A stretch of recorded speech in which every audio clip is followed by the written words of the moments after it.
একটা গল্প দিয়ে একটু শুরু করতে চাই মাননীয় স্পিকার।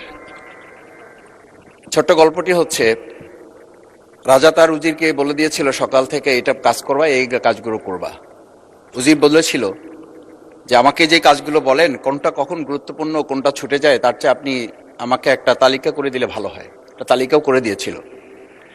তালিকা দেখে দেখে সে কাজ শুরুই করেছিল। হঠাৎ করে রাজার মনে হলো সে একবার শিকারে যাবে। ঘোড়ার পেটে উঠে যখন রেকাবে পা ঢুকিয়েছে, রেকাবে পা ঢুকালে পা আটকে গিয়েছিল। পাটা যখন ছুটাতে পারছিল না তখন সে উজিরকে বারবার ডাকছিল, আমার পাটা এখান থেকে বের করে দাও। পাটা বের করতে যাচ্ছিল না উজির, কারণ উজির বারবার খুঁজছিল যে তালিকাটা করে দেওয়া হয়েছিল সেই তালিকার মধ্যে পা আটকে গেলে ওটা বের করে দেওয়ার বিধান ওখানে আছে কিনা। শেষ পর্যন্ত রাজার পা আর ওখান থেকে বের করা যায় নাই এবং রাজাকে মুক্ত করা সম্ভব হয় নাই বলে আমরা গল্পে জেনেছি।